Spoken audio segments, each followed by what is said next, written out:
We got no food. We got no jobs. Our pets' heads are falling off. Episode 17. Quincy Carter episode. Quincy Carter, the Q kid. I really thought he was going to be really great in the pros, but I was wrong, very wrong. And, I don't know. You ever just have hope in somebody other than Jesus and then it just fails? Yeah, that's me and Quincy Carter. Whoa. Yeah, I used to rock his jersey, man. Oh, you had a Quincy, a Q kid? I guess I should have known. He threw 5 interceptions against Florida one year. And then I was like, am I sure he's good? But then Bill Parcells took him to the playoffs with him. I was like, he's going to be great. This is our Florida opening segment. The typical Florida one. Hey, dude, we got our subs are starting to run up, boy. They are. And we're big in India, Sri Lanka, and now America. Starting to get our U.S. numbers up. Did you look at that percentage or something? Not this week, no. I'm just letting it flow. Yeah. Our first 2 weeks was all Philippines and India. So love you guys. Thank y'all. Yes. So now I'm big in the Czech Republic due to travel. Mildly famous in Spain with some Danish people. And then now I'm big in the Philippines. So we're taking it over. We're going worldwide. We're taking over. We didn't have a sample for that one. No. Still working on that. Hey, so we're going to get into some NBA playoff stuff. A little shout out to Reggie Bush. But we're going to start with the segment we ended with last time, which is your new segment. Mm-hmm. Last week in history. We'll work on that. Need to sample that too. And last week, I think I was green, and now I'm kind of purplish. So I'm still working on my camera a little bit. Little Barney. It'll work itself out. Were you a big Barney fan?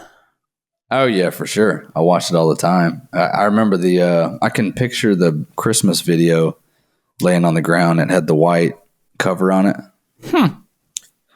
But, yeah, I don't remember any episode, but I remember the way he made me feel.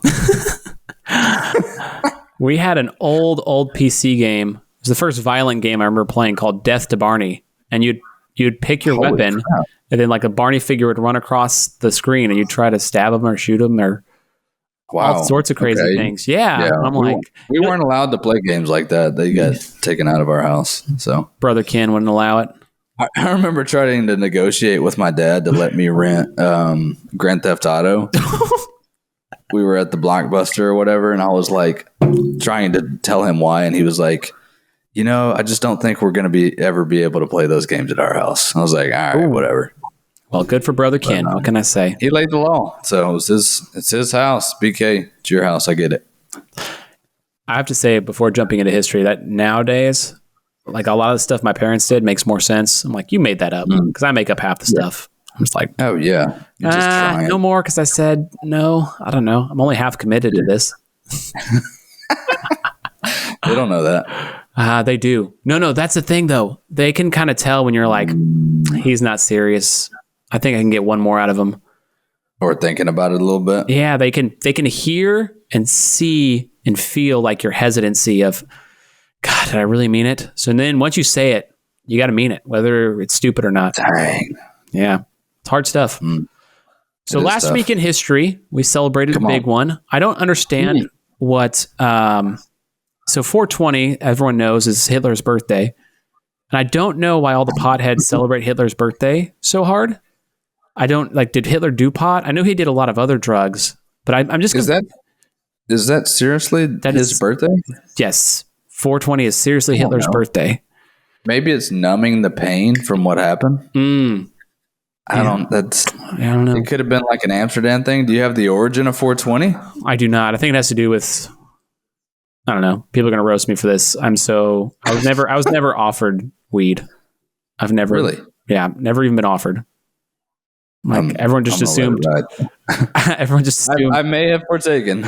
Everyone just assumed I'd say no, and so they didn't even offer. I'm like, all right, well, you're probably right, but it'd been nice to.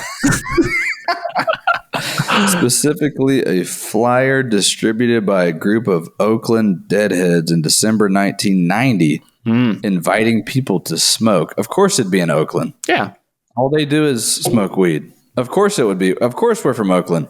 We don't. All our sports teams leave. Oh, Leaf joke. Of course we're from Oakland. All we have is Marshawn Lynch to hang our hat on. You a big fan of Marshawn? I will say this, though. Of course we're from Oakland. The Warriors aren't as good since they left. Oh, yes, sir. Yeah, I love Marshawn and Skittles. And I feel like it's his birthday this week, too. I'm not sure. We haven't talked in a while. But April 22nd. Wow. Yeah. So look at that tie-in. Happy birthday, Marshawn Lynch. Future guest of ours. Tomorrow is my sister Clara's birthday. Oh. April 25th. So when this post, happy birthday, Clara. Happy birthday, 27. Happy birthday, Clarice. Hello, Clarice. I have no clue how old she is. She's older than me. But she's young at heart.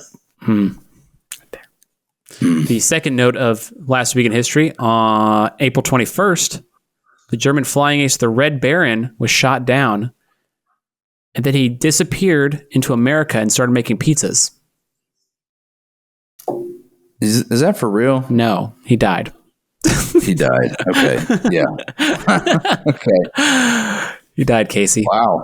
Speaking of death, were you a Red Baron? What was your pizza choice? So Red Baron was like a special thing for us.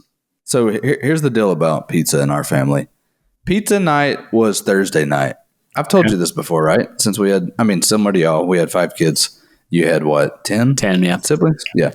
So we had a regiment. Every day was its own meal, right? Every Thursday was pizza night. So we would just get like the dollar pizzas, and my dad would cook like 4 or 5 of them, and then we'd chop them up and eat them. But every now and then, on a special occasion, we'd get the Red Baron. Ooh. And if you got Red Baron pizza, you were like, dog, something went right. Like, Dad got a payday. sermon. Yeah. Yeah, something went right. Like, I don't know. Mom's having another kid, It's Red Baron. Let's go. Yeah. That's how I feel about the California Pizza Kitchen ones. You know what I'm saying? I love those. Oh, they're so good. Now they're like $9 at Tom Thumb. It's ridiculous. Yeah. And they don't weigh on you as heavy. You know? The Red Baron, you feel it. Yeah, that's that grease, like, it just gets all over you. Mm-hmm. It's greasy. Crazy. One of my favorites, not moments, but on April 21st, 2016, Prince died of an overdose. Wow. He created more than 30 albums and won 7 Grammys in his 40-year career. Man. OD'd on fentanyl. There's a crazy story out there about him, like, temporarily renting a house from a guy in California. I think he rented a house for like 6 months, and he went in there and he like gutted the whole house, renovated the inside to make it like black and purple and stuff. And the guy showed up one day to like check on it, and he was like, dude, what'd you do to my house? He's like, don't worry, I'm going to get it right back to what it needs to be when I leave. 6 months later, guy goes back, the house looks just like it did when he first got there. Oh, wow. But he like went to that level of effort to like temporarily live somewhere. Hey, man, when you're a star, you're a star. And baby, if you got it like that, you got it like that. You know what I'm saying? You don't become Prince without being all paisley. And hot opinion from someone who teaches English, but highly overrated. William Shakespeare was born on April 23rd, 1564.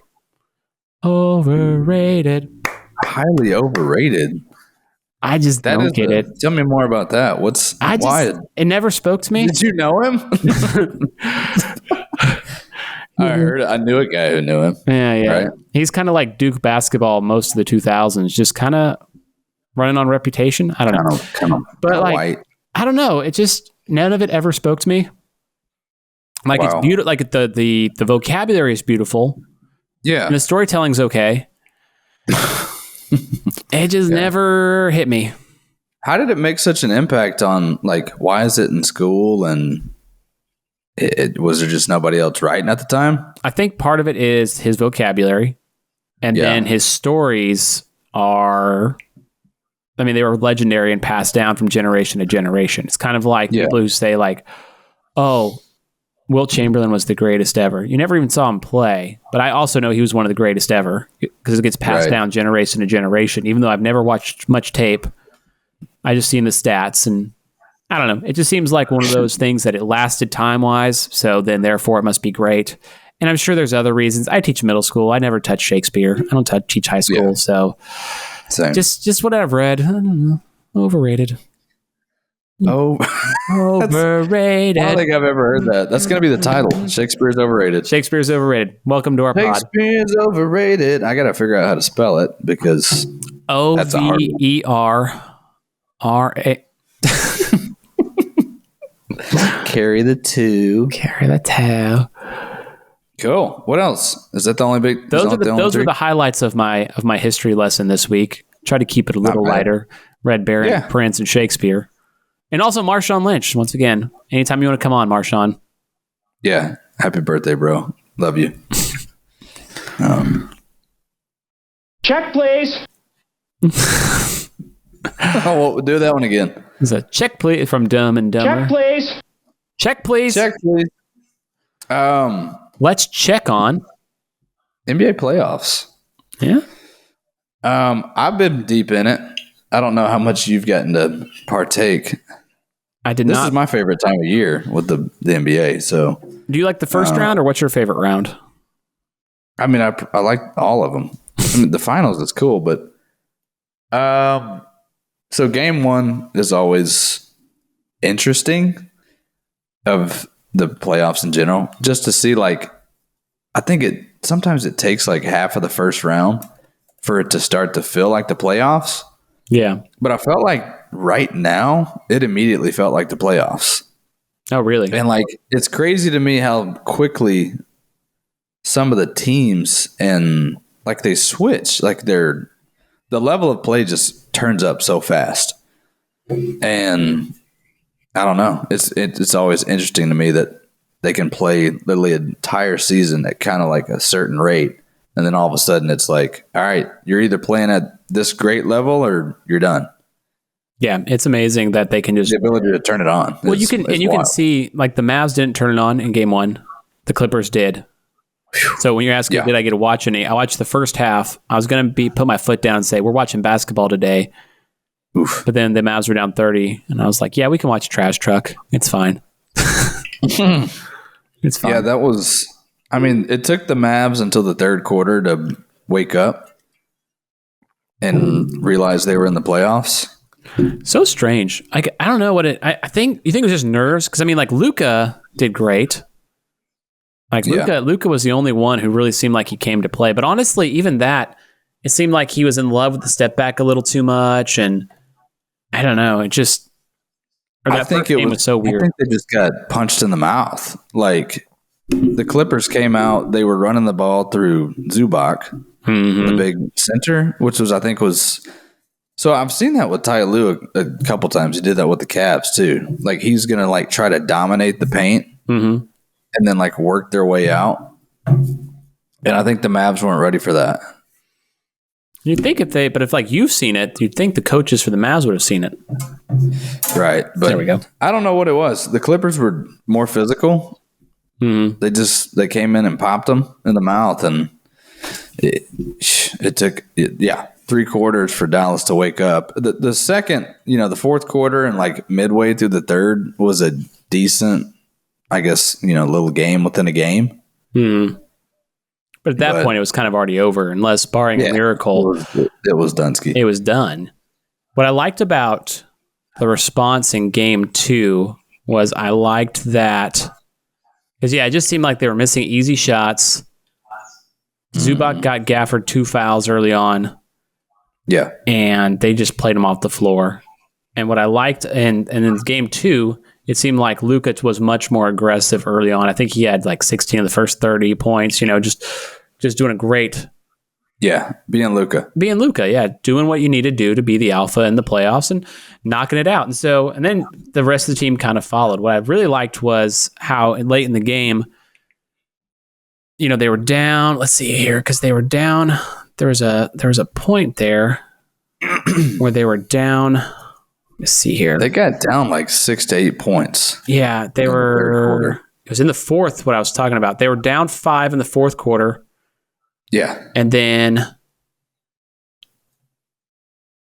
they went on like an 11-0 run, essentially. It's like a 16. Yeah, it was some crazy run to close it out. And it was like 3 after 3 after 3 after 3. And it was like, that's what I'm talking about. Yeah. The thing I realized too, Kleba was hitting shots, and the guy who is ready for the moment is PJ Washington. Yeah, he played great last night. He had me concerned in the regular season. I was like, man, I don't know if this was kind of felt like a wash trading. Who was the guy? Grant Williams, right? Yes. But seeing him play defense, D'ing up Harden and those guys, and then he had like 2 or 3 big threes in game 2. And he looked like he was in it. You know what I mean? Yeah. Well, that's what I liked about him. He stepped up. His level of play stepped up. That's what I like about him and Gafford for the most part is they don't back down when they get pushed. They step right up to the fight. So it's like there's a toughness there that really wasn't there before or last season. So I think they're doing fine. I think we have ourselves a series is what I think, which is nice. Because once again, I think whoever wins this will beat Minnesota in the second round. I don't think. Here's what I honestly think about that. If you're ready to swap over to the other round. Yeah, I'm thinking just to end that, I think I changed my mind to Clippers in 6. You going Clippers now? I mean, I had the field last week. I'm sorry. I want the Mavs to win. I really do. I still think Mavs in 6. That's where I'm at. It's hard for me to bet against Ty Lue. I think he gets dogged on a lot. I think he's a great coach. I think he's a great coach. I think he's smart. And playing through Zubac to start the game. I think he's taken out the centers. He's trying to take out Gafford, out Lively, and Gafford might be hurt. I think he was weird. Yeah. Yeah, he went out at some point, but we can move on. The Timberwolves Suns. That's a bold statement because I'm big on the Timberwolves after the last couple games. Yeah, they I'm not bigger on the Timberwolves. What I think honestly is I think KD is done being a superstar. Yeah. That's kind of where it's over. He got pretty dominated last night. I still might jump on Twitter and argue with us, if we do a live show over there. Like he's known to do, but that whole team construction does not make any sense to me. Bradley Beal is not a max player. I have no idea how he's gotten the contract he's gotten. He's really good. Yeah. And then Devin Booker has some severe defensive limitations to his game. Yeah. And he's relatively small. Yeah. Right? Like he's bigger. He's 6'7" or something, whatever, 6'5", but yeah, I think the Timberwolves they have their defense is incredible. And I didn't realize they had like a top rated defense in the regular season. Mm-hmm. But they also have so much length. Like they have Cat, they got Gobert, they got McDaniels, who played like a beast last night. He locked up KD. Yeah. And then what's the other? Naz Reid. And then you got Ant, who is kind of like, he's almost like, I don't want to say he's like their Draymond, but he's a vibes guy, but he's also the number one threat on offense. It's nice when both of those things can be true at once, vibes and number one threat on offense. Correct. Yeah. He's both. And I don't know, man. I think they may sputter out. You could be right. But they're a solid team. Their offense is a little wishy-washy at times. Mm-hmm. But they have a great defense and they're huge. They're big guys. They do have a nice size, which I think is important. Pause. Whoops. Which I think is very important.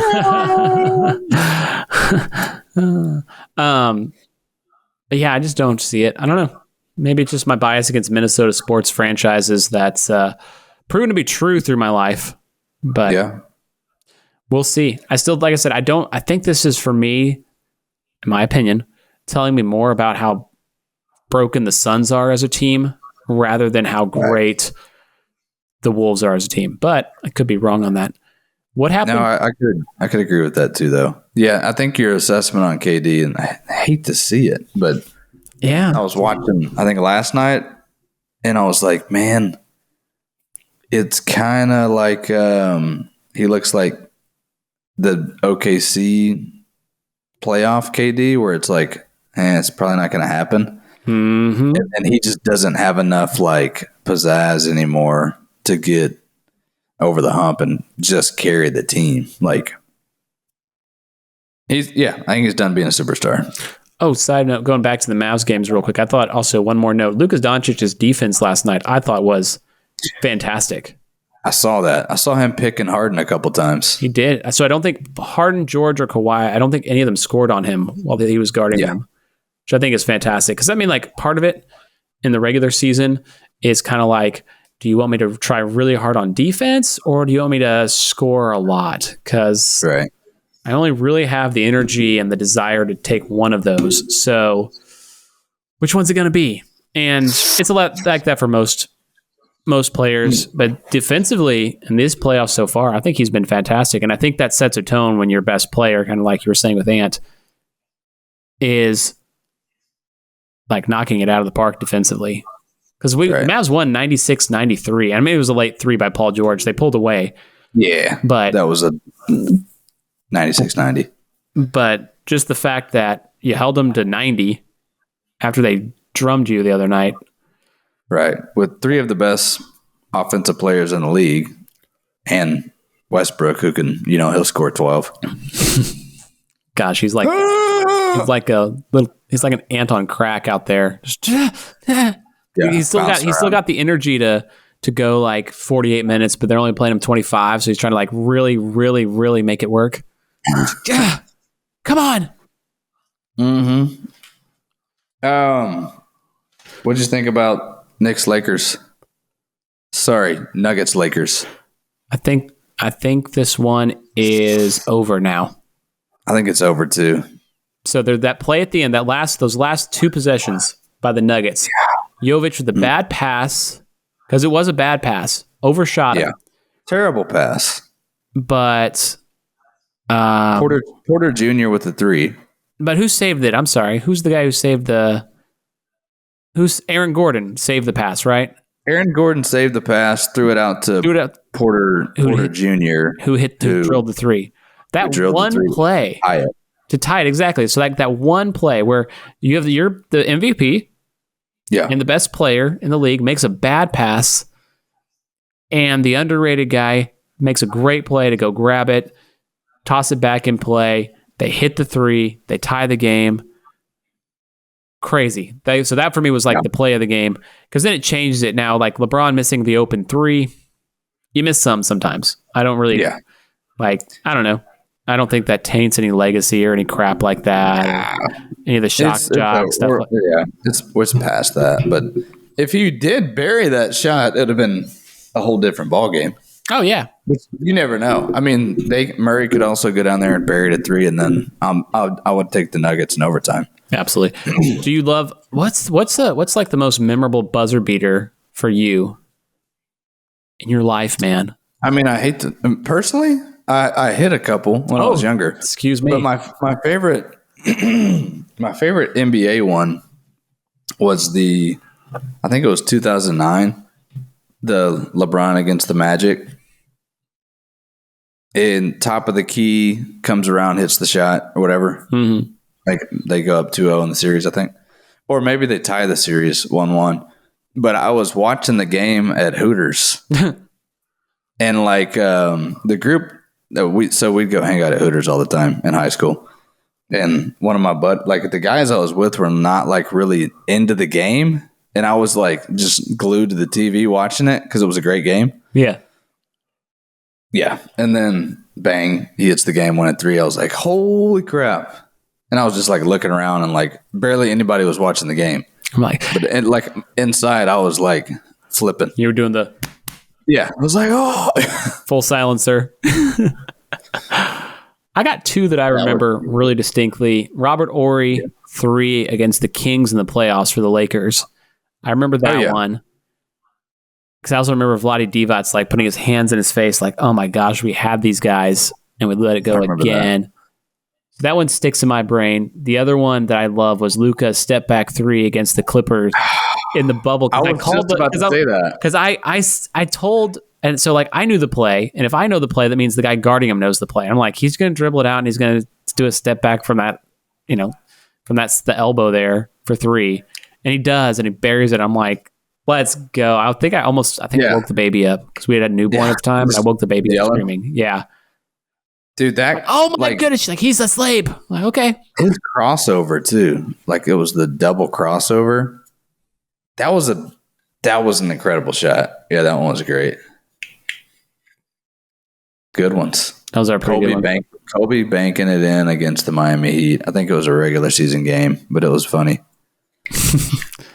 What was the Paul Pierce one? Was he with the Wizards? And like, did you call it bank? He's like, I call it game. No.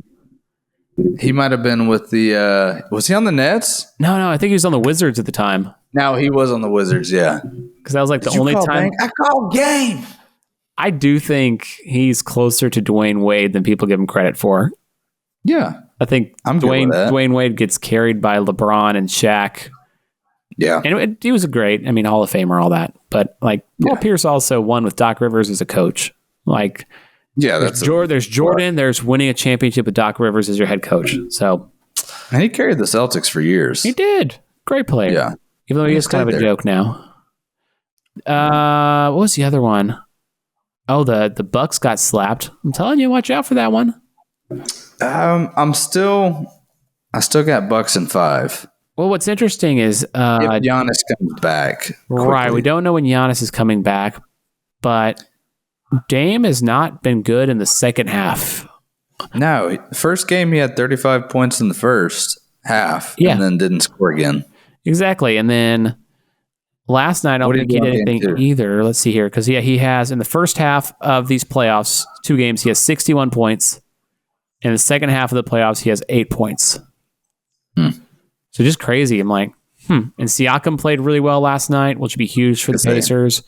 Siakam was kind of the player of the game. He had 37 or something like that, 37, 38. It was 37. You had exactly right. Dame had 34, but kind of all of it in the first half again. Yeah, that team doesn't make much sense without, their best player, but that can be said about a lot. Heat might take the Celtics out. They're up by 6 with 10 minutes left, so we'll see about that. Pelicans Thunder, Pelicans Thunder is the one game series that I think will go to 7. You really think so? So OKC and the Pelicans, and then Knicks 76ers, they fall into my category, and I changed my mind from last week. They are the most interesting first round series of the team that is going to lose in the next round. So, like, neither one of these teams are going to make it out of the second round, but I think they're the most competitive matchups. Yeah, I can see that. I see how you said that. I can see how you said that. I think OKC wins in 7, but it's hard to count out CJ McCollum on the Pelicans. Big fan of him. Huh. So they almost stole game 1. I watched I watched the fourth quarter only, but McCollum had a buzzer beater. He could have won the game. They should do like in the NBA, kind of like how the NFL has red zone. They should do the fourth quarter, like red zone. Yeah. They should do clutch time or something like that. Have I ever told you about this? No. I pitched this idea like 5 years ago. I created like a business plan and I sent it to the NBA. I was like, y'all should create an app or like a segment in your app called The Last 2 Minutes. And every morning, like you could pay $1, whatever, something like that. Mm-hmm. You could like watch the last 2 minutes of every game. And like they could take out the timeouts and stuff like that. Yeah. I think it'd be awesome because you'd be like, hey, let me just watch these last 2 minutes of the game. Because sometimes it's really all that matters now. Yeah, they get it. They know how to keep it close. They know how to keep it close. Yeah. Let's see. Which cheater thing do you want to do first? Which cheater? Yeah. Oh, what do you mean? Well, I was going to say, because the Stars hockey, there's this thing in hockey that makes me mad. And I'll do this rant real quick. So the Stars played the regular season. We're the number 1 seed. We're playing the Golden Knights from Vegas. Their captain miraculously comes back from injured reserve to score and lead the team in ice time for forwards or be close to leading the team. Because how it works in the NHL, if you're on long-term IR, you don't count against the salary cap. So their captain had a lacerated spleen, so no surgery or anything involved, just hurt his spleen. And then he's out for 2 months. And in those 2 months, they trade for like 3 players because he's out, they're out his salary. Now they have a gap in salary. But in the playoffs, there's no salary cap. And so then they add him back, and it's a miracle. Not only does he play, he leads the team in ice time and scores in the first minute. I'm like, you dirty cheaters. Wow. It's legal, but it's cheating. I didn't realize that. They lost the first game, though, right? Yeah, the Stars lost the first game because of those dirty cheaters. Yeah.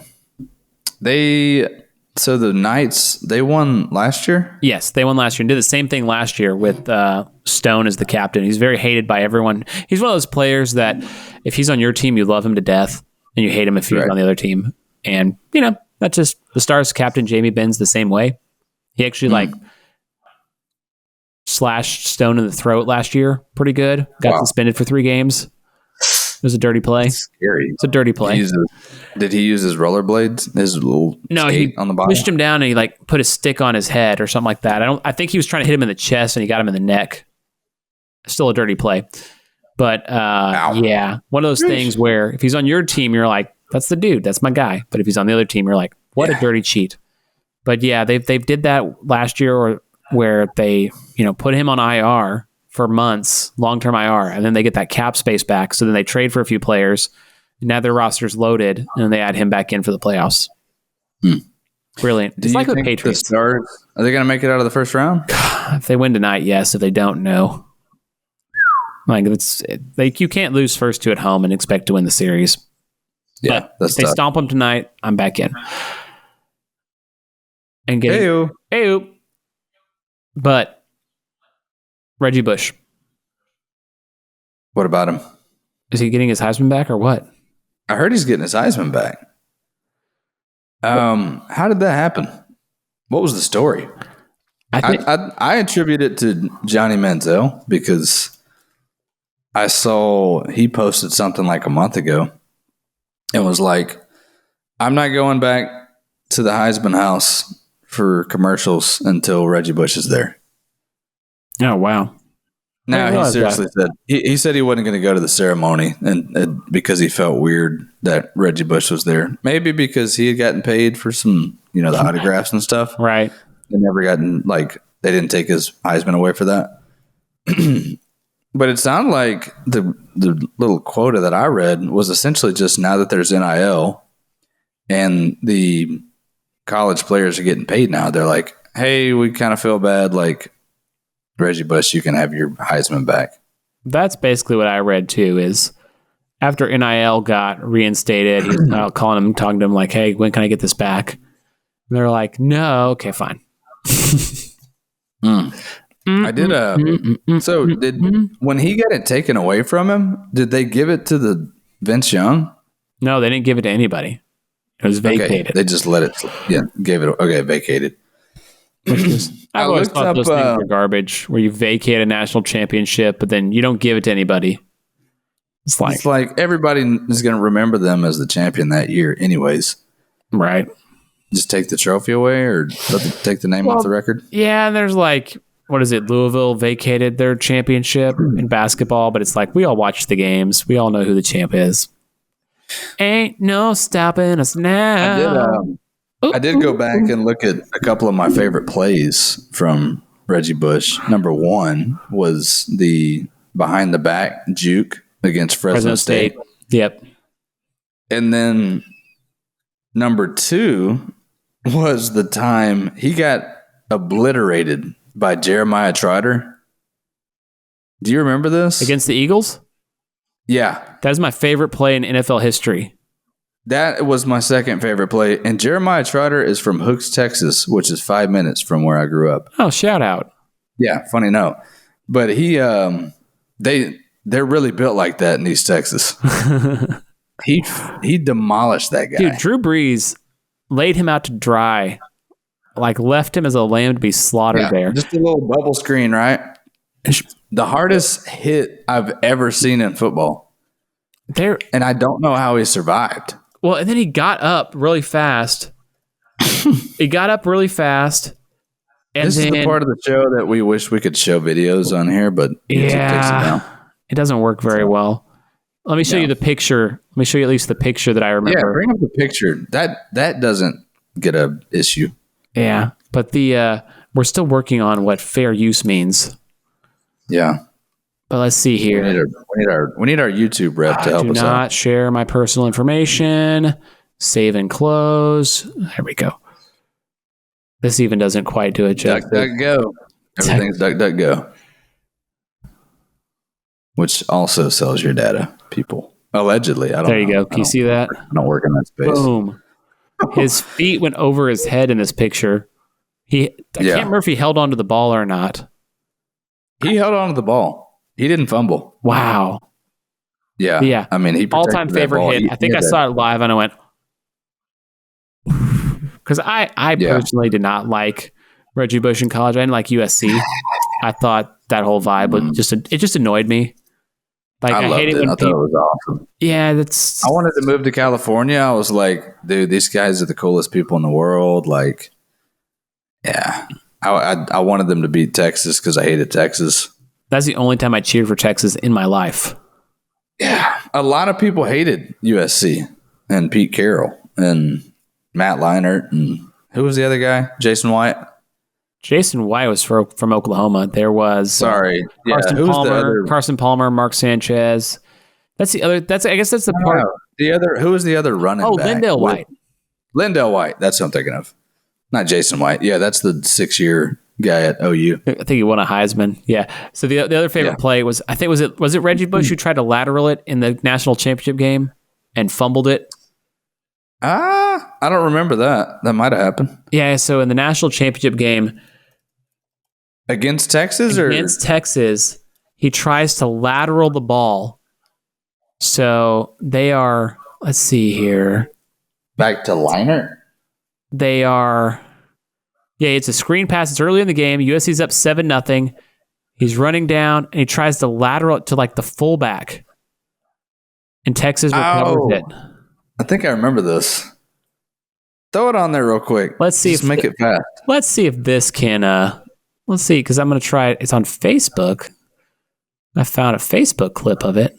Let's see if we make this work. Play. 10, 11. 1, 2. And then right here, he's like, oh, what? You're wide open. And jump to him. No, I do remember that. Yeah. And then 100%. Texas recovers it. Like, there were so many plays where, like, USC blew that game. Yeah. There was, like, the 4th and inches. They got stopped on. There were so many plays. It just, like, Vince Young was the dude. I tell you what. Oh, my gosh. He was the guy. He was the reason I was secretly kind of rooting for Texas. It was so hard because I grew up in a Texas A&M house, and I had to watch Vince Young and then Colt McCoy. During like my prime like crap talking years of college football. Yeah, that's a tough one. I was like, man, these guys are amazing. Like they had a 10-win season for like a decade. And then Mac Brown gets fired, and then they they basically die for a decade. Like, dude, I don't know. Part of it, this is something I'm gonna tell my kids: be content. Be content. Like, know who you are. Be content. Yes. If you're close every year, and every once in a while you get through, that's great. I don't know. So thank you, Reggie Bush. Glad you got your Heisman back. It is ridiculous that they never got that athletes never got paid, despite the fact they brought in billions of dollars and paid for entire buildings and universities. So, proud of you. You did and I know you were waiting. You survived the hardest hit of all time. That's so good. That hit and the Clowney hit. Probably has CTE. That was against Michigan. Yeah, Michigan, South Carolina. So that one, when he runs through the guy and then he palmed the ball. Yeah. Okay. That was so the setup for that play. It was 4th down, and they run the ball or something. And Spurrier was the coach for South Carolina at the time. And they measure it. And on the TV, I'm like, it's short. And the signal's first down. And Spurrier's right there. He's like, it's short. It's this short. What are you talking about? Like, that should be our ball. And he's like losing his mind. As he should, because I'm like, that's short. How's he calling that a first down? And the very next play is the ultimate. I was at a bowling alley with my brother, and I saw that play. And I'm like, oh my gosh, James, he just hit his head off. It looked like it. It's like, boom. I was like, wait, was that the greatest ball don't lie moment ever? That has to be for me. Because I'm It's like, up there. what a horrible, like, are you kidding me? And then, they get the ball back the next play, and I'm pretty sure win that game. And then he gets, not because of that play, but that play definitely didn't hurt him being drafted, I think, number 1 overall. He was number 1, to the Texans, right? Yeah, so he... because there was, I think there was some chatter that the Texans might take Johnny Manziel. Was that the same draft? I believe it was. There was a lot of chatter the Cowboys wanted to, and Steven had to wrestle the phone away. They ended up drafting Hall of Famer Zach Martin instead of Johnny Manziel. But smart move. Yes. They wrestled the phone away from Jerry to prevent him from taking Johnny Football in the first round. That'd have been a tough one. He was seeing money signs. Mm-hmm. It may have worked out better, but it is what it is. No. So you get fired again, huh? Oh, yeah. They always freak out when you leave the scene of an accident, you know? This episode is brought to you by Dumb and Dumber. Yes, I pulled a lot of Dumb and Dumber clips as I'm trying to build up our... Before Jim Carrey went woke, or whatever he went. He's always been Canadian. Yeah, okay. Thank you. Thank you. Final segment. What we got? So I was thinking about this the other day as I'm doing some home repairs about the worst job I ever had. And I was just curious, like, what yours was as well, but I can start us out if you would oblige me. Yeah, because mine's not terrible. Y'all want to hear yours? So it's not the fact that it was the world's worst job. It was just the fact that my boss at the time was very strange. So he was a Vietnam vet, and he loved, he got a Purple Heart. And he had that on his van and everything. And I'm pretty sure he has PTSD, undiagnosed. So let me just explain a little bit. So we're doing this work in this one house, and we're making a new arch and trying to figure out where the load-bearing wall is and all this. So we do all that. We clear it out. He's like, oh, I need to get this from the house, just 3 minutes away. He's like, can you sweep up this garage? I'll be right back. He was gone for 6 hours. I called him 4 or 5 times because I'm like, what am I supposed to do? You were on the clock though, right? I was on the clock. I got paid. I took a nap. I knew the guy's house. Like, I knew the guy whose house we were working at. He's like, you want to come in and watch TV? I'm like, yeah, sure. I call him. I text him. It disappeared, and he shows up, and he's like, all right, let's go home. It's like, okay. It's like, we'll be back here tomorrow. Finish up.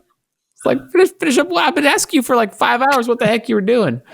And there's just like 100 odd jobs. And just every time there's something wrong with the repair, he'd always cut the wrong wire, do the wrong thing, miss. If it was hot water, cold water, he'd switch them. There's always just something. You're like, okay, I think it's the other way, man. All those type of things. You were in high school or what? I was fresh out of college. So I traveled after college, and then I was going to go back overseas for a little bit, but I had like this 2-month gap as we did half-ass construction is what he called himself. Like, yeah, I should rename this company Half-Ass Construction. I can just imagine you working there. There were a lot of like... How'd you get linked up with this guy? I'm from church. Nice. Good dude. I don't want to say anything negative about him, but it cracked me up. Just like all the things I'm like, I don't think that's right. Yeah, that's not you're the right, expert. buddy. You're the expert. So now I'm pretty sure hot, but I'm pretty sure hot and cold. You got the... You just let it go, right? Well, what are you supposed to do? The guy's like, in his 60s and runs the company and all this, and you're like, is this really the time? Should I? I feel like this is like a lesson to stand up for something, but I don't know. Stand up for something, or you'll fall for everything. Mm-hmm. And that's it. People say that. It's true. What was mine? I've had a couple random ones. I think the worst one, just because of the pay, was I worked at a crawfish stand. Oh, nice. When I was like 15, 16. I don't think I was driving yet. Or I can't remember if I was driving or not. But I would do like a 12-hour shift and get paid $30. That math doesn't add up. That was the first time, like, I remember doing a bunch of like odd jobs. This is like 14, 15. You know, I'm like mowing yards and like, hey, so-and-so needs you to come help them move or whatever. And then that was the first time where I was like, I don't think that added up to a good hourly wage. I'm like, that's like $3 an hour or something like that. So I didn't do that. I did it like, I think for a month or two. How was the smell? The smell? Yeah. I don't really remember the smell. I just remember like having to rip open, like I'd get like a big bag. I think it was like a 5-pound bag full of them and like cut it open. And then I had these like little claw type things where I'd throw them into the boiling pot. And then he would do the most of the seasoning. I did a little bit every now and then, but just so much cayenne pepper. Just keep going. You know, more. The cool thing is I got to just eat. I got to eat all day though. That was nice. He probably deducted all the crawfish you ate. That was probably what it was. And he was like, I was good friends with the, it was one of my friend's uncles, I think is what it was. But I had one more I can't remember. I just lost it that quick. You got any other ones? Soccer refereeing for a long time. Now I enjoyed it because you get to watch some good games. But man, there's one team, and I'd always have to ref them, and they always won when I refereed, but they would complain the whole game, and I'm like, you win every time because they were better. Like that's the thing. They were very intense for recreational soccer. Their girls would cry a lot of times because of how intense it was. Like it was not healthy at all. And I'm just like, they're always complaining. I'm the only one because all the other refs, or most of the other refs, many of them anyway, just refuse to work with them. They're like, I'm not doing their games. I'm just not happening, not worth it, so on. I'm like, I'll take it, but you better give me a lot of games so I get paid a lot. They're like, fine. So I'd get 7 or 8 games on a weekend, which would be crazy. Yeah, and you get 20. I remember you doing that. Yeah. I think when I first met you were doing that. Yeah, I mean, I did it all the way through college, past college. It was good. I mean, like, you work, I wasn't married at the time, so I'm like, I'll work all day Saturday, and then Saturday night we'll go up, but I'll have a couple $100 to spend. So it was kind of nice. But yeah, but every game, I was like, good Lord, man. Can you let it up a little bit? Yelled at. Oh, just ridiculous. Like they would come on the field and you'd kick them out and all that stuff. Yeah, it's fine. So it's just weird now because all those girls now are adults. And like I'm friends with one of them on Facebook. And like she's having a kid and all this, and I'm like, that's so strange that I would tell you before the game, your first challenge, you're gonna come with your elbow up because you always do, and I'm always gonna call it, so don't do it. And then she'd do it, and I'd call it every game. It was the same, it was rhythm. I'm like, dude, you got to stop doing that. It's like, hey, let the elbow drop. Yeah, drop the elbow, girl. Keep it tucked in, so that way I don't have to call it. It's real simple. It's so simple. Simple math. I remembered one of my other ones. I did this my junior and my senior year of high school, stacking hay bales. Fun. Moving hay bales. Yeah. So like it was our ag teacher and it paid well. It was just really hard work. So like he'd get like a 53-foot long trailer full of them delivered to his house and he needed to just put them in the barn. And so we'd have 2 guys on the trailer, a guy on the forklift and a guy in the barn. And we'd load it and those 2 guys would unload it. But it was just, it works you. It's 4 or 5 hours of just moving. Have you ever done hay bales? No, but we did 40,000 pounds of coffee bags. Yeah, I'm sure it's the same kind of deal. Kind of the same deal. Yeah, you're just getting one. You got to wear gloves and like, they had the it's a great workout. Yeah, we had burlap because they were each like 150 pounds. A quarter? I think we got paid like a quarter a hay bale or something like that. So I'd walk away with a couple $100 after a few hours, but like. Be jacked too. Yeah, you're country ripped, Gosh, those boys are strong. I mean, but there was some like country boys from the area out there, and they could outwork us. just because they've been doing it since they were like 6. Gosh, country strong is a real thing, and it's country strong is scary. different. It's scary. Yeah, I'm like these boys will kill me if they want to. Oh no! I remember first running into a couple of those guys in like 7th grade football. I was like, oh, they're country strong. You know, they know corn-fed boys. Gosh, what was the last thing I was going to say? Oh yeah, then golf. What's that? Go ahead. Oh, I got a call here. I got an elder call here in like 3 minutes, but I did preach on Sunday and it went pretty good. Went pretty good. Okay. So 1 John 2:3 through 11 was talking about how you can know you're in the faith, be assured of your salvation. So if you want to check it out, do. If you don't, that's fine. If you made it this far, then I'm sure you know us and love us. And we love you too. Peace. Quincy Carter.